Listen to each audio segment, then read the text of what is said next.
നഗരമധ്യത്തിൽ നടന്ന കൊലപാതകത്തിന്റെ ഞെട്ടലിലാണ്. പുലർച്ചെയോടെ യുവാവിനെ ചോരയിൽ കുളിച്ച് കിടക്കുന്നതാണ് കണ്ടത്. ആയുധം ഉപയോഗിച്ച് കൊലപ്പെടുത്തിയതെന്ന് സ്ഥിരീകരിക്കുന്നു പോലീസ്. ലഹരിയടക്കം പല പ്രശ്നങ്ങളുണ്ട്. പുതിയ കോവിലകം പറമ്പ് നഗറിലെ ബിജുവിനെ കൊലപ്പെടുത്തിയ സംഘത്തിനു വേണ്ടി പോലീസ് അന്വേഷണം വ്യാപിപ്പിച്ചിരിക്കുകയാണ്.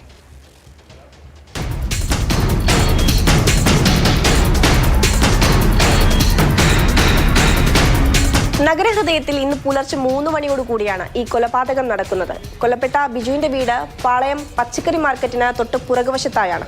പക്ഷേ വീടിന് തൊട്ടപ്പുറത്തുള്ള ഒരു ഒറ്റമുറി ഇടത്താണ് ബിജു കഴിഞ്ഞ കുറച്ച് നാളുകളായി താമസിച്ചിരുന്നത്. ഈ ഒറ്റമുറി വീടിനോട് ചേർന്ന് തന്നെ പശു പരിപാലനവും മറ്റും ഒക്കെയായി കഴിയുകയായിരുന്നു ബിജു. പതിവ് പോലെ ഇന്ന് രാവിലെ എണീറ്റ് പശുവിനെ കറക്കുന്നത് കാണാതിരുന്നപ്പോൾ തൊട്ടപ്പുറത്തെ വീട്ടിലുണ്ടായിരുന്ന അമ്മ ഇറങ്ങി വരികയും ബിജു താമസിച്ചിരുന്ന സ്ഥലത്തേക്ക് പോവുകയും നോക്കുമ്പോൾ ചോര വാർന്നു കിടക്കുന്ന നിലയിൽ ബിജുവിന്റെ മൃതദേഹം കണ്ടെത്തുകയായിരുന്നു. അമ്മ ഉടൻ തന്നെ നാട്ടുകാരെ വിവരം അറിയിച്ചു. പിന്നീട് പോലീസിന് വിവരം കൈമാറി. പോലീസ് എത്തിയാണ് മറ്റ് പരിശോധനകളൊക്കെ നടത്തുന്നത്. ഈ രക്തം വാർന്നു മരിച്ചു എന്നുള്ളത് തന്നെയാണ് പ്രാഥമിക നിഗമനം. ശരീരത്തിലാകെയും മുറിവേറ്റ പാടുകൾ ഉണ്ടായിരുന്നു. ഒരു ആയുധം കൊണ്ടാണ് ഈ കൊലപാതകം നടന്നിരിക്കുന്നത് എന്നുള്ളതാണ് പോലീസിന്റെ നിഗമനം. അത് കഴുത്തിനാണ് ഏറ്റവും ആഴത്തിലുള്ള മുറിവുള്ളത്. അതുകൊണ്ട് തന്നെ ചോര വാർന്നു മരിച്ചു എന്ന നിഗമനത്തിലേക്കാണ് എത്തുന്നത്. അമ്മ പോലീസയ്ക്ക് കറക്കാൻ വേണ്ടി വിളിക്കാൻ പോയതാ. അപ്പോഴാണ് ഇങ്ങനെ ചോരയെ കുളിച്ചിട്ട് ചെയ്ത് ആരോ ഇത് ചെയ്തത്. ചെയ്തവനെ മാത്രം ഞങ്ങൾക്ക് കിട്ടിയാൽ മതി, വേറെ ഒന്നുമില്ല. എൻ്റെ അച്ഛൻ എന്ത് വിചാരിച്ച് ജീവിക്കൂ? എൻ്റെ അച്ഛൻ ആകുള്ളൊരു തണലിൻ്റെ ഏട്ടനാ. എന്ത് വിചാരിച്ച് ജീവിക്കൂ? എൻ്റെ അച്ഛനെ സുഖമില്ലാത്ത ഒരാളാ. എല്ലാരോടും നല്ല പോലെയാണ്, എല്ലാ കുടുംബങ്ങളോടും നല്ല പോലെയാണ്. അടിച്ചിട്ടാലും ഞങ്ങൾക്ക് ബേജാറില്ലായിരുന്നു. 10 ദിവസം ആശുപത്രി കിടന്നാലും ഞങ്ങൾ നോക്കാം. ഇങ്ങനെ കൊന്നിട്ട് അളച്ചില്ലേ ഞങ്ങൾ ഏട്ടനെ. മൃതദേഹം പോസ്റ്റ്മോർട്ടത്തിനായി മെഡിക്കൽ കോളേജിലേക്ക് മാറ്റുകയും പോസ്റ്റ്മോർട്ടം നടപടികൾ പൂർത്തിയാക്കി ബന്ധുക്കൾക്ക് മൃതദേഹം വിട്ടു നൽകുകയും ചെയ്തിട്ടുണ്ട്. ഈ മരണവുമായി ബന്ധപ്പെട്ട കുടുംബം ചില ആരോപണങ്ങൾ ഉന്നയിക്കുന്നുണ്ട്.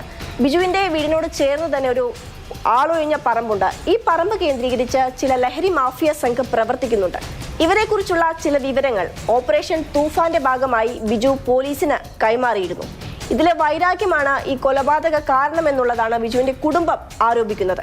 ഇതിന്റെ ബാക്കിലേക്ക് അത് അവിടെ ഒരു മാഫിയ സംഘം തന്നെ ഉണ്ട്. അവിടെ അതിനൊരു പ്രായച്ചിരുന്നാലും ഞങ്ങൾക്കൊക്കെ ഇവിടെ ജീവിക്കാൻ പറ്റും. ഏതായാലും കേസുമായി ബന്ധപ്പെട്ട സമഗ്ര അന്വേഷണമാണ് പോലീസ് നടത്തുന്നത്. കമ്മീഷണർ AK ഷൗക്കത്ത് അലി ഉൾപ്പെടെ ഈ സ്ഥലം സന്ദർശിക്കുകയും ഈ തൊട്ടടുത്തുള്ള CCTV ദൃശ്യങ്ങളൊക്കെ പോലീസൊക്കെ ശേഖരിക്കുകയും ചെയ്തിട്ടുണ്ട്. പല സംശയങ്ങളുണ്ട്, കുറേ കാര്യങ്ങൾ ഞങ്ങൾ വെരിഫൈ പറ്റുന്ന കുറേ പോയിന്റുകളുണ്ട്. അത് വെച്ച് ഞങ്ങൾ അന്വേഷണം മുന്നോട്ട് പോകും. ഒരു ആയുധം ഉപയോഗിച്ചാണ് കൊലപാതകം നടത്തിയിരിക്കുന്നത് എന്നുള്ള നിഗമനമുണ്ട്. പക്ഷെ അത് ഏത് ആയുധമാണ് എന്നതിനെ കുറിച്ചൊന്നും വ്യക്തത വന്നിട്ടില്ല. ഏതായാലും ഈ കേസുമായി ബന്ധപ്പെട്ട്, അതായത് കൊലപാതകവുമായി ബന്ധപ്പെട്ട് ഒന്നിലേറെ പ്രതികൾ ഉള്ളതായാണ് പോലീസ് സംശയിക്കുന്നത്.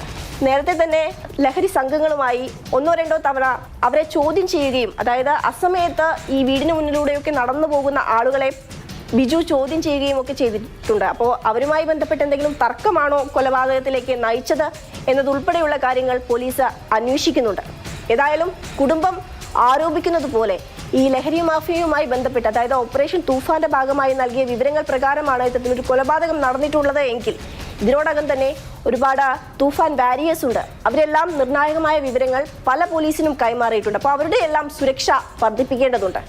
ഈ കൊലപാതകവുമായി ബന്ധപ്പെട്ട് പ്രതികളെ കുറിച്ചുള്ള ചില നിർണായക വിവരങ്ങൾ ഇതിനോടകം തന്നെ പോലീസിന് ലഭിച്ചിട്ടുണ്ട്. വൈകാതെ തന്നെ പ്രതികളിലേക്ക് എത്തിച്ചേരാനാകുമെന്നുള്ളതാണ് പോലീസിന്റെ വിലയിരുത്തൽ.